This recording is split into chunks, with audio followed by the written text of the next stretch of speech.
नमस्कार, मैं गौरव जोशी श्रीमती मोहित देवी Tapadia girls college Jaswantgarh के इस यूट्यूब चैनल पर आपका स्वागत करता हूं।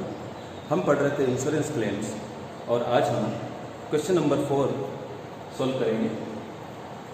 क्वेश्चन में दिया गया है आग लगने की तिथि 31 अगस्त 2018, खाते 31 दिसंबर को बंद किए जाते हैं, यानी जो वर्ष है वो 1 जनवरी से लेकर 31 दिसंबर तक का वर्ष है और जो आग लगी है वो लगी है 31 अगस्त को।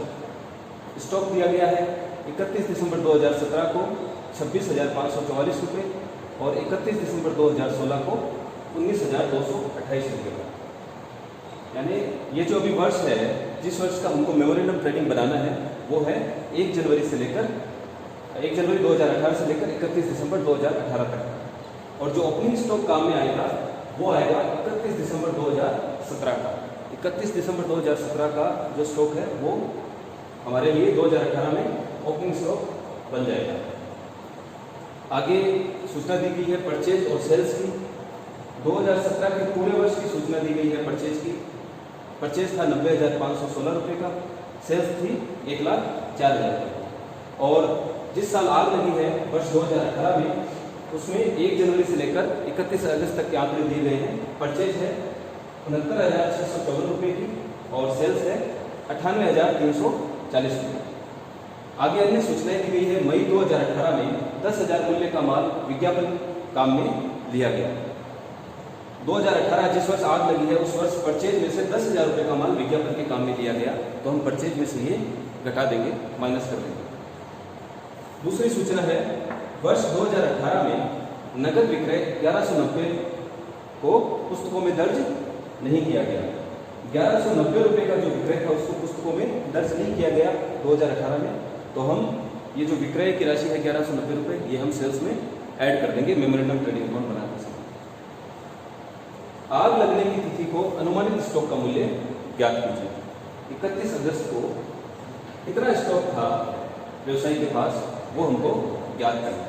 इसके लिए हम मेमोरेंडम ट्रेडिंग अकाउंट बनाएंगे।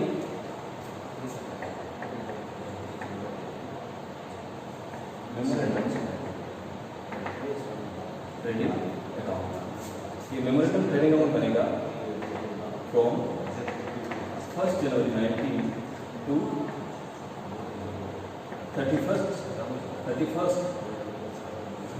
1 जनवरी 18 टू 31 अगस्त 18 तक।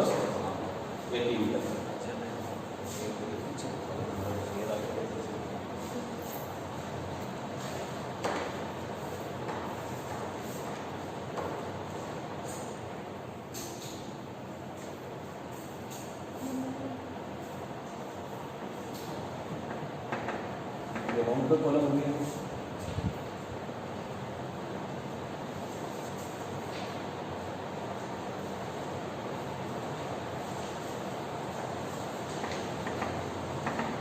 ओपनिंग स्टॉक 2018 का ओपनिंग स्टॉक रहेगा 31 दिसंबर 2017 का। जो क्लोजिंग स्टॉक था वो ओपनिंग स्टॉक के रूप में काम में आएगा। ओपनिंग स्टॉक है 26,544 रुपये का। परचेज दिया गया है 2018 का 69,654 रुपये।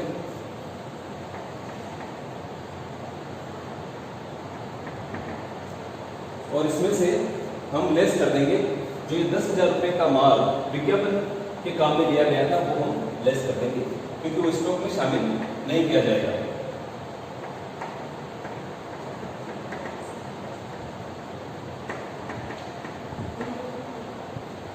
तो जो नेट जो है क्रय है वो रहेगा 59,654 रुपये का।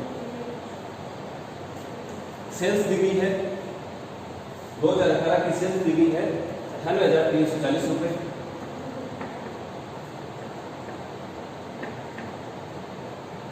और जो नगद विक्रय था 1190 रुपये का, उसको पुस्तकों में दर्ज नहीं किया गया था, अब हम उसको ऐड कर लेंगे।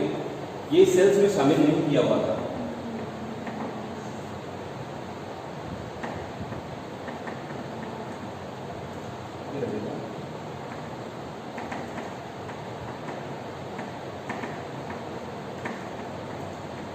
मिसअप्रोप्रिएटेड सेल्स, मतलब इसको उपयुक्त स्थान पर नहीं लिखा गया था।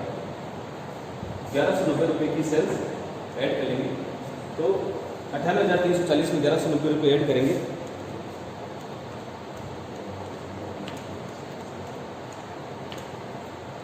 तो आएगा 99,530 ये सेल्स।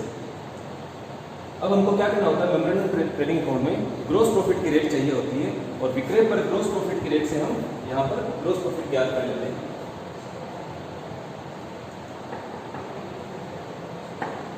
ग्रोस प्रॉफिट इस क्वेश्चन में कहीं भी सकल लाभ की दर दी हुई नहीं है, लेकिन पिछले साल के 2017 के आंकड़े दिए गए हैं। इसके आधार पर हम ग्रोस प्रॉफिट ज्ञात कर लेंगे। इसके लिए हम ट्रेडिंग अकाउंट बनाएंगे। इसके लिए ट्रेडिंग अकाउंट बनाया जाए, अगर ट्रेडिंग अकाउंट बना के देखें तो 2017 के लिए जो ओपनिंग स्टॉक है वो हो जाएगा 31 दिसंबर 2016 का 19,228 रुपये। ओपनिंग स्टॉक हमारा होगा 19,228 रुपये का और पिछले साल की जो परचेज है वो है 90,516 की।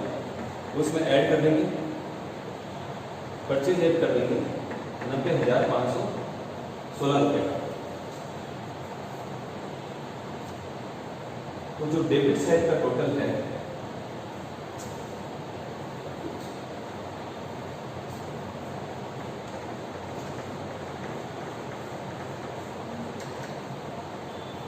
ये जो स्टॉक है ये है 31/12/17 का और ये है 31/12/2016 का। तो ये डेबिट साइड हो जाएगा। क्रेडिट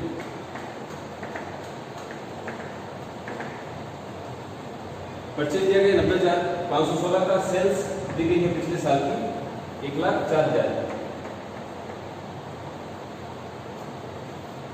और 31 दिसंबर 2016 का ओपनिंग स्टॉक हो गया 2017 के लिए ईयर 2017 और जो 31 दिसंबर 2017 का क्लोजिंग स्टॉक दिया गया है वो भी हम यहाँ पर शामिल करेंगे 26,544। अब जो क्रेडिट साइड का टोटल है इसमें से डेबिट साइड का टोटल हम माइनस कर देंगे। 1,04,000 प्लस 26,544 टोटल आ रहा है 1,30,544 रुपये का। 1,30,544 में से हमने माइनस किया 19,228 और 90,516। तो जो ग्रोस प्रॉफिट आ रहा है वो आ रहा है 20,800 रुपये।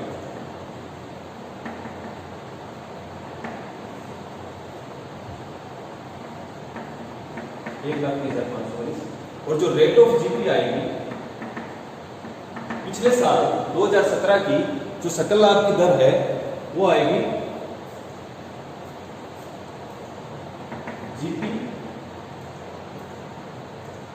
Upon sales into 100।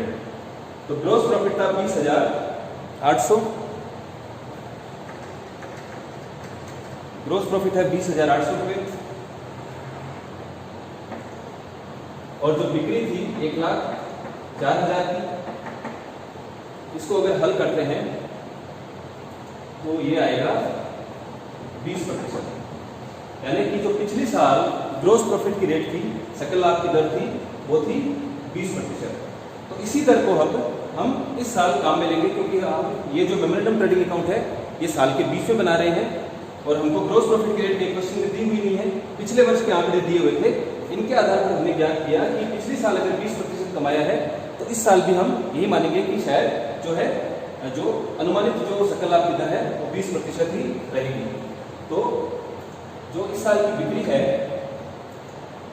99,530 की, इसका 20% जो है सकल लाभ ज्ञात कर लेंगे।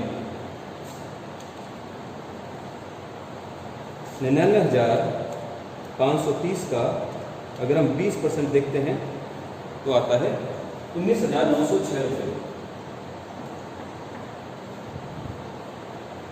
अब डेबिट साइड के टोटल में से क्रेडिट साइड का टोटल अगर माइनस कर दिया जाए तो हमको क्या मिलेगा, estimated stock on date of fire, आग लगने की तिथि को अनुमानित स्टॉक का मूल्य। हमने जो मेमोरेंडम ट्रेडिंग बनाया है वो 1 जनवरी से 31 अगस्त तक का बनाया है, आग लगने की तिथि तक का बनाया है, और इस मेमोरेंडम ट्रेडिंग अकाउंट में जो एस्टिमेटेड स्टॉक आ रहा है वही आग लगने की तिथि को अनुमानित स्टॉक का मूल्य है। तो डेबिट साइड का टोटल करेंगे,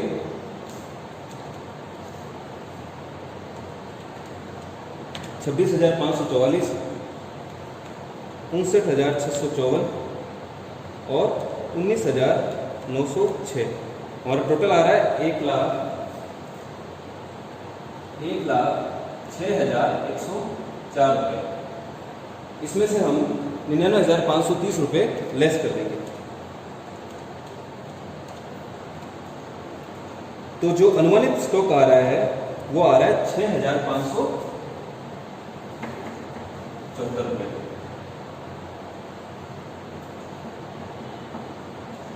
तो जो आग लगने की तिथि को जो स्टॉक जो व्यवसाय की गोदाम में रखा था वो रखा था 6,574 रुपये का। इस क्वेश्चन में ये नहीं पूछा गया कि स्टॉक की हानि कितने की हुई या फिर दावे की राशि के बारे में नहीं पूछा गया है, केवल यही पूछा गया है कि अनुमानित स्टॉक का मूल्य ज्ञात कीजिए। तो हमारा आंसर है वो है 6,574।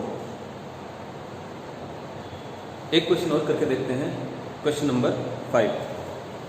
इसमें दावे की राशि ज्ञात कीजिए। आग लगने की तिथि है 1 जुलाई 2018। सेल्स इन 2016 दिया हुआ है 2 लाख रुपए और ग्रोस प्रॉफिट दिया हुआ है 2016 का 60,000। ये 2016 के आंकड़े। सेल्स इन 2017 दिया हुआ है 3 लाख रुपए और ग्रोस प्रॉफिट इन 2017 दिया हुआ है 60,000। यानी ये 2017 के बिक्री और ग्रोस प्रॉफिट के आंकड़े हैं। स्टॉक ऑन 1 जनवरी 2018 2,17,000, 2,70,000 का स्टॉक है 1 जनवरी 2018 का। यानी कि जो वर्ष है वो जनवरी से दिसंबर तक का है और आग लगने की तिथि है 1 जुलाई 2018 की। जिस साल आग लगी है 2018 में, उस वर्ष का जो है आग लगने की तिथि तक का परचेज दिया हुआ है 4 लाख रुपए का और सेल्स दिया हुआ है 7,20,000 रुपए। कुछ अन्य सूचनाएं दी गई है। 31/12/2017 का स्टॉक 10% कम पर मूल्यांकित है। 31/12/2017 का जो क्लोजिंग स्टॉक है वो 1 जनवरी 2018 का ओपनिंग स्टॉक बन गया। तो जो ये स्टॉक है 2,70,000 का, ये 10% से कम मूल्यांकित है। तो इसको हमको वापस सामान्य मूल्य पर लाना होगा। इसमें 10% और जोड़ना होगा सवाल हल करते समय। दूसरी सूचना है, दिसंबर 2017 के स्टॉक में 80,000 रुपए का माल क्षतिग्रस्त है। जो दिसंबर 2017 का स्टॉक यानी 1 जनवरी 2018 का जो स्टॉक है उसमें 80,000 रुपए का माल क्षतिग्रस्त है, जिसका 50% लागत के 50% मूल्य पर बेचा गया तथा शेष को लागत के 40% पर बेचे जाने की आशंका थी, लेकिन वो बिक नहीं पाया क्योंकि आग लग गई और आग लगने से माल का नुकसान हो गया। पॉलिसी की राशि है 1,50,000 रुपये। दावे की राशि ज्ञात करनी है। तो दावे की राशि ज्ञात करने के लिए सबसे पहले हम देखेंगे कि आग लगने की तिथि को कितना स्टॉक था व्यवसायी के पास। तो इसके लिए हम मेमोरेंडम ट्रेडिंग अकाउंट बनाएंगे। हम बनाएंगे memorandum trading account. Memorandum trading account साल के बीच में बनाया जाता है आग लगने की तिथि तक का। तो ये हुआ फ्रॉम 1 जनवरी 18 टू 30 जून 2018, 30 जून 2018 तक का या फिर 1 जुलाई 2018 तक का बनाया जाएगा। ओपनिंग स्टॉक, अब जो ओपनिंग स्टॉक है 1 जनवरी 2018 का, क्योंकि 1 जनवरी 2018 से बना रहे हैं ट्रेडिंग को, तो 1 जनवरी 2018 का ओपनिंग स्टॉक है 2,70,000 रुपये। लेकिन ये 10% कम पर मूल्यांकित है। लिखा है 31/12/2017 का स्टॉक 10% कम पर मूल्यांकित है, तो इसको सामान्य मूल्य में ले आएंगे। यानी 10% कम पर मूल्यांकित, इसका मतलब ये 90 रुपए के बराबर है। 100 में से 10 रुपए कम कर दिए गए थे, 10% हटा दिया गया था, तो 90% पर ये मूल्यांकित है, ये 90% के बराबर है। यहाँ देखिए हमको जो स्टॉक है उसके संबंध में 2 कॉलम बनाने पड़ेंगे। एक, क्योंकि जो स्टॉक में ये जो 2,70,000 का स्टॉक है, इसमें दिसंबर 2017 के स्टॉक में 80,000 रुपये का माल क्षतिग्रस्त था, यानी एक एबनॉर्मल आइटम भी यहाँ पर था। तो हमको स्टॉक के संबंध में 2 कॉलम बनाने पड़ेंगे, एक तो नॉर्मल आइटम, दूसरा एबनॉर्मल आइटम।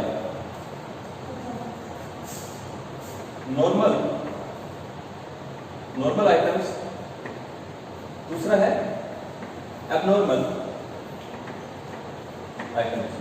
फिर एक कॉलम टोटल का बनाया जाएगा। और हम जब ओपनिंग स्टॉक दिखाएंगे तो ओपनिंग स्टॉक 10% कम पर मूल्यांकित है। ओपनिंग स्टॉक जो है वो 10% कम पर मूल्यांकित है। 2,70,000 रुपये 90% के बराबर है, तो 100% कितना होगा? टोटल हो गया 3 लाख। अब इस 3 लाख रुपए में से 80,000 रुपये का माल क्षतिग्रस्त था, यानी एबनॉर्मल था। 80,000 रुपये का आइटम, 80,000 रुपये एबनॉर्मल थे और 2,20,000 रुपये का जो स्टॉक था वो नॉर्मल था।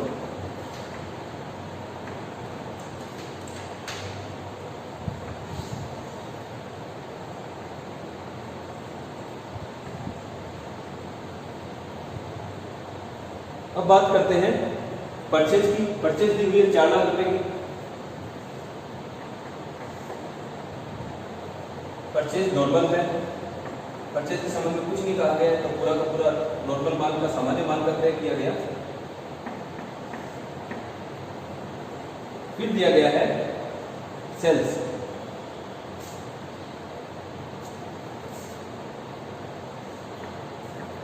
तो क्रेडिट साइड में भी हमको 2 कॉलम बनाने पड़ेंगे, नॉर्मल आइटम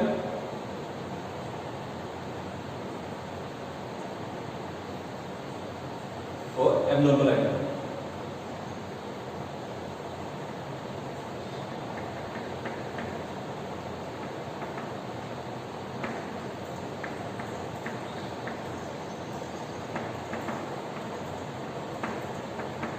टोटल सेल्स है। अब देखिए सेल्स में भी हमने सामान्य माल की बिक्री भी करी है और जो क्षतिग्रस्त माल है उसकी भी बिक्री करी है। तो हमको यहाँ पर क्वेश्चन में टोटल सेल्स दी हुई है, अलग अलग सेल्स नहीं दी हुई, टोटल सेल्स दी हुई है।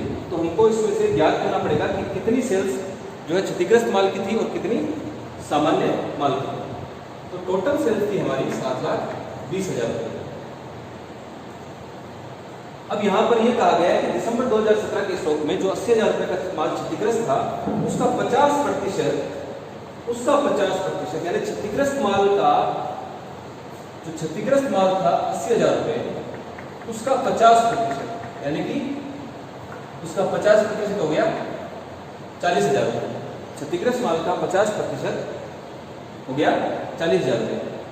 तो क्षतिग्रस्त माल का 50% लागत के 50% मूल्य पर बेचा गया, तो 50% को उसके 50% मूल्य पर बेचा गया, यानी कि 40,000 रुपये का स्टॉक 20,000 रुपये में बेचा गया।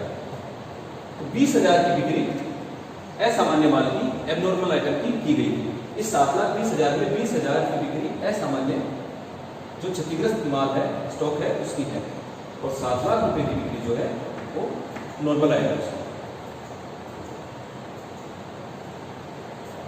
जो एबनॉर्मल आइटम था 80,000 रुपये का, उसमें से 40,000 का माल हमने बेच दिया। 40,000 का माल बेचा 20,000 में, तो यहाँ पर लॉस होता है एबनॉर्मल आइटम्स में 20,000।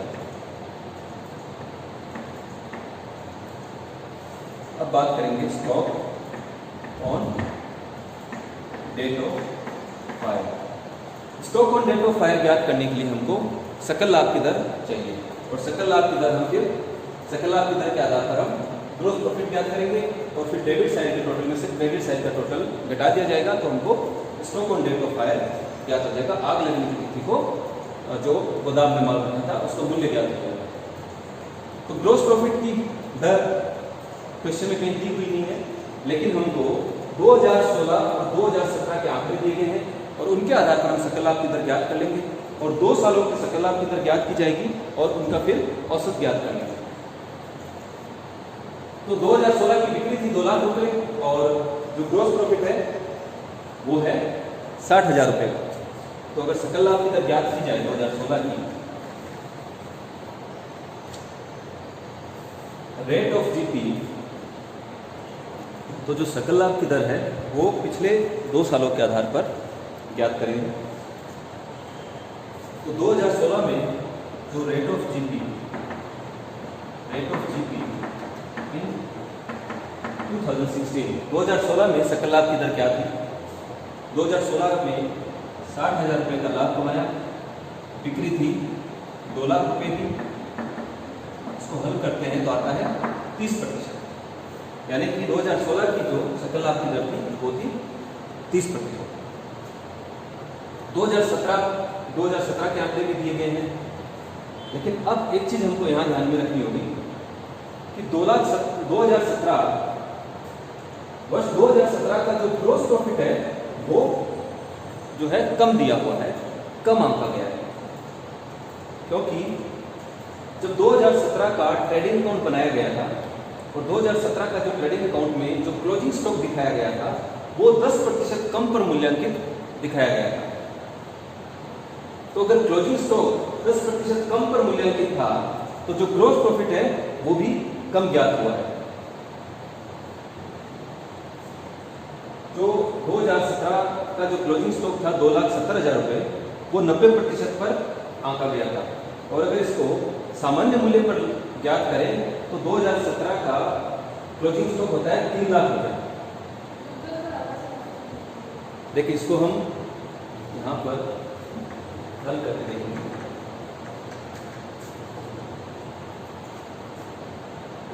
ट्रेडिंग अकाउंट, इसको ट्रेडिंग अकाउंट बनाते हैं 2017 और देखते हैं किस प्रकार प्रभाव पड़ा होगा ग्रॉस प्रॉफिट पर। अगर क्लोजिंग स्टॉक या ओपनिंग स्टॉक को कम या अधिक मूल्यांकित किया जाता है तो उसका प्रभाव सकल लाभ पर पड़ता है। तो इसी प्रकार 2017 का जो ग्रॉस प्रॉफिट है 60,000 रुपये, उस पर भी इस चीज का प्रभाव पड़ा होगा जब इसका क्लोजिंग स्टॉक 10% कम पर मूल्यांकित किया गया होगा। तो ट्रेडिंग अकाउंट बनाएंगे 2017 का, तो ईयर 2017, तो ट्रेडिंग अकाउंट में ओपनिंग स्टॉक लिख दिया होगा, सेल्स भी जो आंकड़े होंगे उसके हिसाब से जितनी सेल्स हुई वो सेल्स हमने यहाँ पर लिखी होगी, परचेज का मूल्य भी लिख दिया। अब जो क्लोजिंग स्टॉक है 2017 का ट्रेडिंग अकाउंट बनाते समय क्लोजिंग स्टॉक लिखा था 2,70,000 और फिर जब क्रेडिट साइड के टोटल में से डेबिट का टोटल हमने जब घटाया तो ग्रॉस प्रॉफिट ज्ञात हुआ 60,000। 2017 का ग्रॉस प्रॉफिट 60,000 रुपये है। ये 60,000 रुपये कब आया? जबकि क्लोजिंग स्टॉक 2,70,000 रुपये जो कि 10% कम मूल्य पर मूल्यांकित था। अगर इसको सामान्य मूल्य पर, अगर सही मूल्य पर दर्शाया जाए तब जो क्लोजिंग स्टॉक है 2,70,000 की जगह, एक बार 2,70,000 लिख लेते हैं यहाँ पे कि जो हमने लिया था मूल्य ग्रॉस प्रॉफिट ज्ञात करने के लिए वो लिया था 2,70,000, लेकिन अगर इसको सही मूल्य पर मूल्यांकित किया जाए तो ये स्टॉक था 3 लाख रुपये। 30,000 से क्लोजिंग स्टॉक का मूल्य बढ़ जाता अगर सही मूल्य पर मूल्यांकित होता, और 30,000 से क्लोजिंग स्टॉक का मूल्य बढ़ जाने की वजह से जो ग्रॉस प्रॉफिट है वो भी 30,000 रुपये से बढ़ जाता अगर सही मूल्य पर क्लोजिंग स्टॉक को मूल्यांकित किया जाता। तो अगर सामान्य मूल्य पर क्लोजिंग स्टॉक का मूल्यांकन किया गया होता तो हमारा ग्रॉस प्रॉफिट जो 2017 में 60,000 नहीं होकर वो आता 90,000।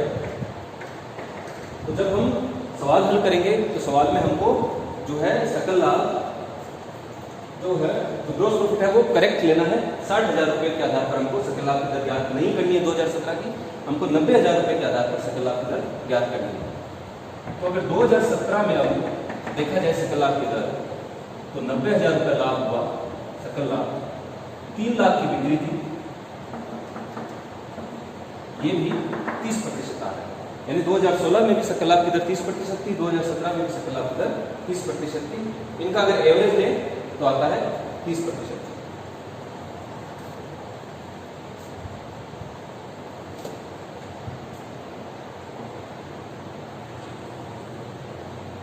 और जो 30% ग्रॉस प्रॉफिट है वो हमने कमाया होगा केवल इन 7 लाख रुपए का, क्योंकि एबनॉर्मल आइटम पे तो लॉस हो रहा है और नॉर्मल आइटम पर प्रॉफिट कमाया जा रहा है।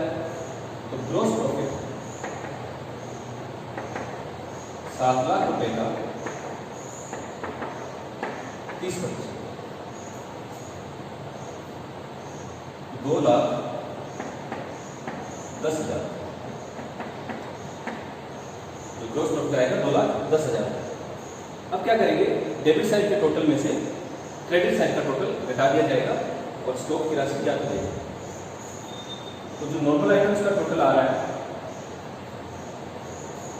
2,10,000, 2,20,000, 4,30,000 और 8,30,000। डेबिट साइड का टोटल 8,30,000 में से 7 लाख रुपए की सेल्स माइनस कर दें तो stock on date of fire जो नॉर्मल स्टॉक था आग लगने की तिथि को वो आता है 1,30,000 रुपये का। एबनॉर्मल आइटम का स्टॉक देखते कितना था, तो 80,000 में से 20,000 की सेल्स कर दी 20,000 के नुकसान पर, तो 40,000 का माल हमने बेच दिया और 40,000 रुपये का माल एबनॉर्मल आइटम स्टॉक में रखा था। तो टोटल स्टॉक है 1,70,000 रुपये का। इनकी टोटल कर देते हैं 8,30,000, 80,000, यहाँ पर भी 80,000 और 9,10,000 रुपये टोटल आ जाएगा 9,10,000। तो जो स्टॉक था आग लगने की तिथि को वो टोटल था 1,70,000 रुपये का, जिसमें एबनॉर्मल जो नॉर्मल आइटम है नॉर्मल स्टॉक है वो था 1,30,000 का और जो क्षतिग्रस्त स्टॉक था वो था 40,000 रुपये का। पूछा जा रहा है कि दावे की राशि ज्ञात कीजिए और बीमा पॉलिसी की राशि भी दी हुई है। यहां पर क्वेश्चन में ये चीज दी हुई है कि जो शेष माल रखा था, अच्छा जो संपूर्ण माल है वो जलकर नष्ट हो गया, क्योंकि क्वेश्चन में ऐसा कहीं नहीं दिया गया कि कुछ माल बचा लिया गया था। तो पूरा का पूरा जो स्टॉक में था आग लगने की तिथि को वो पूरा का पूरा जलकर नष्ट हुआ है। क्वेश्चन में दिया गया है कि जो क्षतिग्रस्त स्टॉक था 50% को बेच दिया और जो बाकी 50% बचा था उसको लागत के 40% पर बेचे जाने की आशा थी। तो इंश्योरेंस कंपनी इस क्षतिग्रस्त स्टॉक का पूरा 40,000 रुपया नहीं देगी क्लेम के रूप में, क्योंकि अगर ये 40,000 रुपये का माल व्यवसायी बेचता तो वो लागत के 40% पर ही बिकता, यानी इस 40,000 का मूल्य लागत का 40% ही होता। तो हम अगर लॉस ऑफ स्टॉक यहाँ ज्ञात करें कितने रुपए के नुकसान की हानि हुई, तो लॉस ऑफ स्टॉक हुआ नॉर्मल स्टॉक का हुआ 1,30,000 रुपये का, नॉर्मल स्टॉक हुआ 1,30,000 रुपये का और एबनॉर्मल स्टॉक जो कि 40,000 का था लेकिन अगर बेचा जाता तो बिकता 40% पर, तो ये 16,000 रुपये में बिकता। तो जो लॉस ऑफ स्टॉक हुआ वो हुआ 1,46,000 रुपये का और 1,46,000 रुपये का ही माल उस दिन स्टॉक में आग लगने की तिथि को स्टॉक में रखा था, क्योंकि ये 40,000 का जो क्षतिग्रस्त माल है इसकी वैल्यू 16,000 रुपये है, न कि 40,000 रुपये, क्योंकि बाजार में बेचने जाते तो ये 16,000 रुपये में बिकता। तो आग लगने की तिथि को स्टॉक था 1,46,000 रुपये का। क्वेश्चन में हमको ये देखना होता है कि कहीं न्यून बीमा तो नहीं, अगर न्यून बीमा हो तो फिर हम औसत वाक्य लागू करते हैं दावे की राशि जानते हैं। तो बीमा कंपनी कहती है कि जितने मूल्य का माल आपके स्टॉक में रखा है आग लगने की तिथि को उतने का कम से कम बीमा करवाया जाना चाहिए। तो 1,46,000 रुपये का माल आग लगने की तिथि को स्टॉक में था और इतने रुपए का कम से कम बीमा करवाया जाना चाहिए। अगर इससे कम रुपए का बीमा करवाया है तो फिर दावे की राशि ज्ञात करते समय औसत वाक्य लागू हो जाता है। और यहाँ पर जो है व्यवसायी ने बीमा करवा रखा है 1,50,000 रुपये का, यानी कि न्यून बीमा नहीं है, जितना स्टॉक था उससे ज्यादा रुपए का बीमा करवाया गया है। तो जो दावे की राशि है वो पूरी की पूरी स्वीकार कर ली जाएगी और जो अमाउंट ऑफ क्लेम है दावे की राशि वो 1,46,000 रुपये होगी। यहाँ पर औसत वाक्य लागू नहीं किया जाएगा। तो आज के लिए इतना ही। इस वीडियो को लाइक कीजिए, शेयर कीजिए और यूट्यूब चैनल को सब्सक्राइब कीजिए। धन्यवाद।